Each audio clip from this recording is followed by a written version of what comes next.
Hey YouTubers, it's Steve again coming from Rescape, my YouTube channel that seeks to aid and benefit people by helping them be more aware and informed of their fundamental perception of reality and how altering this in a safe manner can then lead to better relationships, increased degree of freedom, allowing you to do things that you wouldn't think you'd be able to do or be things you wouldn't necessarily think you would be able to be with your previous fundamental perception of reality and so on and so on. Oh yeah, and then how when groups of people or large groups of people come together with fundamental perception of reality aligned with what's actually there, then have how could that can cause changes in the course of history.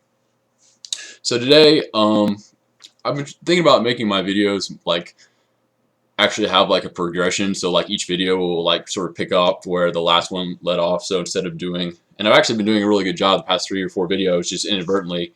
So sorry, gloves messing with me. The last 3 or 4 videos actually have been working such that they did lead off of each other, especially the one being on Easter, being about Easter without necessarily me expecting it to be about Easter. That's interesting.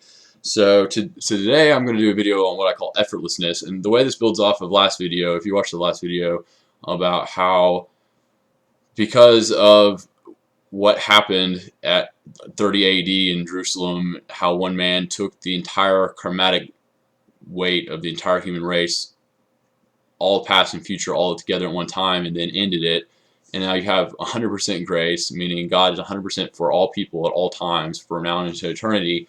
And then the question becomes, what are the ramifications of that? That now that as far as like justice and judgment is done away with, and like one of the reasons we're supposed to forgive each other is because it's a reflection of again a correct fundamental perception of reality would acknowledge that there can only be forgiveness. So if you're 100% forgiven, you can only forgive other people. Like that's the only option left available to you. So, but what this ultimately leads up to is what not very much talked about in Christian circles or really just any religion at all, is that being in a state, the universe being a state in complete grace, which it is regardless if you acknowledge it or not, or if you believe it or not, it still is. Again, you can watch my previous video.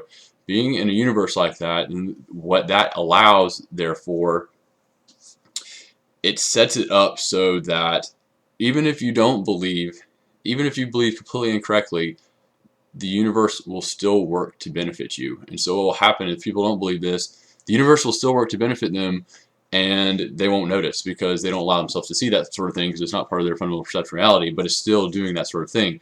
So what you've got, at least in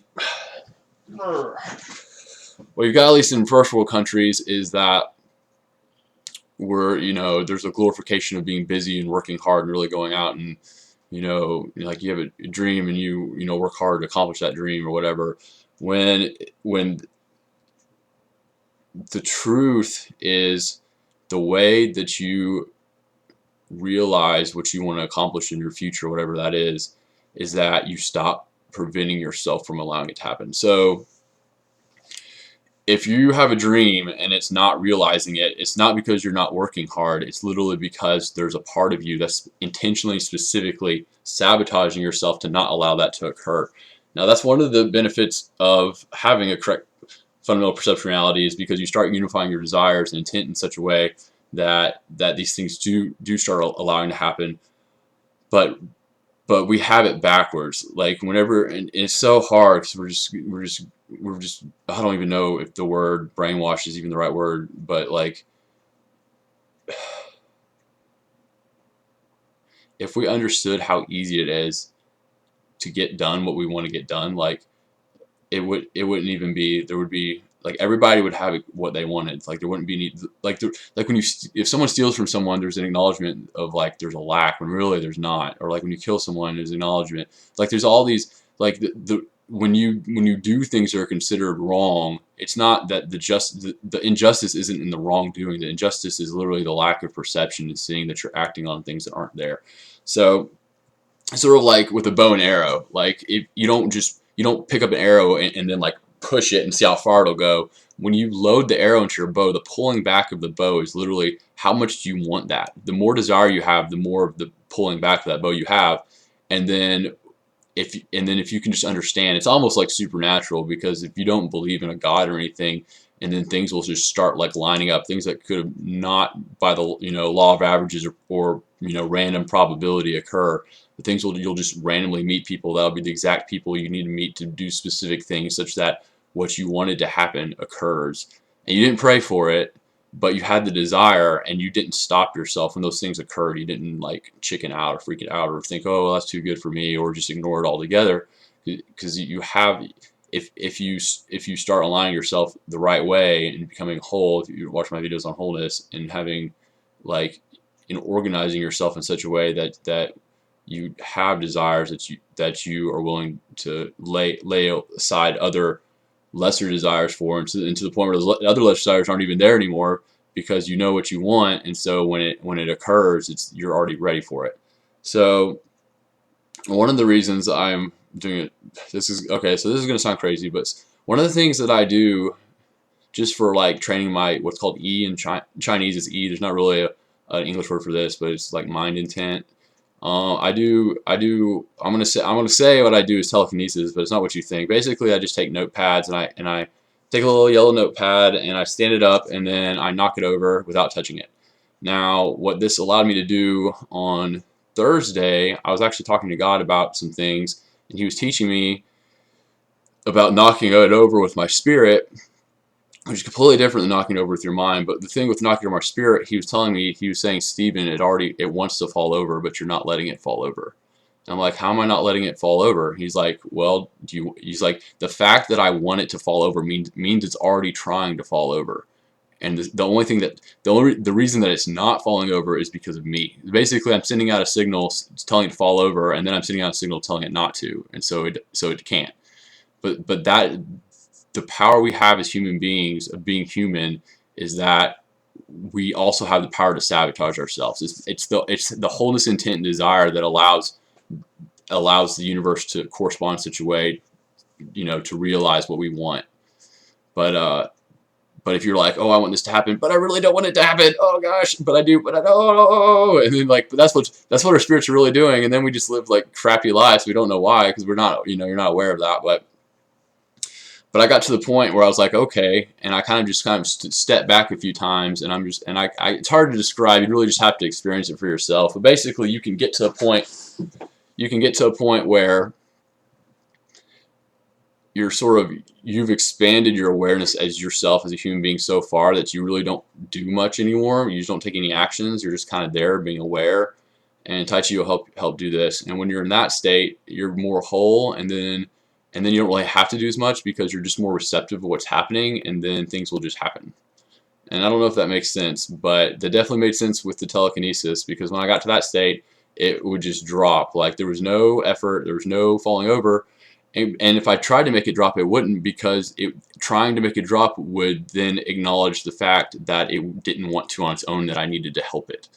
So the faith part is being like, it wants to fall, and then acknowledging that it's not wanting to fall because I believe it. It actually does want to fall, but the believing it or acknowledging it then allows it to happen, because I'm not preventing it from standing up anymore. So, and that's sort of a microcosm of the entire universe. That's one little thing of it, standing up and falling over. But literally, this can go into like, domino effects of all sorts of different things happening in unison at the same time, for varying degrees of, all sorts of different categories and qualifications, and that is life. Like regardless if we realize it or not, our universe is not based solely off Newtonian, Einsteinian principles. Like there's something else going on, and anybody who's honest with themselves and looks back over their life and sees like the patterns play out, there has to be an understanding that we have a creative power of our universe that applies itself when we stop trying and we just allow the universe to work for us. So anyway, I hope that makes sense. But again, this is why effortless comes into play, because as soon as you put a little bit of effort in, it shuts it off, 100% shuts it off, because now you're contradicting. You're giving it one signal and then you're giving it another signal. Literally, you have to get to the point where you are completely receptive and understand that it's not you doing it, but the universe is doing it for you. And it's really hard to get to that state of mind, because for some reason, human beings just we feel like we have to do it ourselves. But if you can get to that point where you understand, it's like, wait a second, what if this actually wants to happen? What if I don't have to force this to happen, but this actually is already taking place and is in my favor? And then apply that to everything, and then you'll stop trying. You'll have to be effortless, because you'll understand that you doing anything won't add to it. So, and that's the place you want to be, and that's the place you can be because of the universe being 100% grace now. God is always on your side, always, no matter what happens or what you do. God is always on your side. It doesn't matter if you believe it or not, but you have to believe it for the manifestations to take place, for all the reasons I've just said on this video. So that's what the belief comes into play. But the truth of it is, you just have to believe what I'm telling you. Like that's what blocked me for so long, because I tried to make it happen by believing, but the power of belief can only be on what's true. So the first step, you just have to acknowledge. You just have to acknowledge what's actually there. You have to be aware, and you have to acknowledge what's true. And what is true is that the entire universe is covered with grace, and the entire universe wants to work with us. If we want something, the universe wants to give it to us. That is true. So anyway, so that's enough for this week. 11 minutes. This is Steve. If you have any questions, post in the comments. This is Rescape. Don't know what week it is. I don't know what the next video is going to be, but maybe I'll figure out something to lead off from this. Anyway, you guys have a good week, and I'll see you next week. Bye.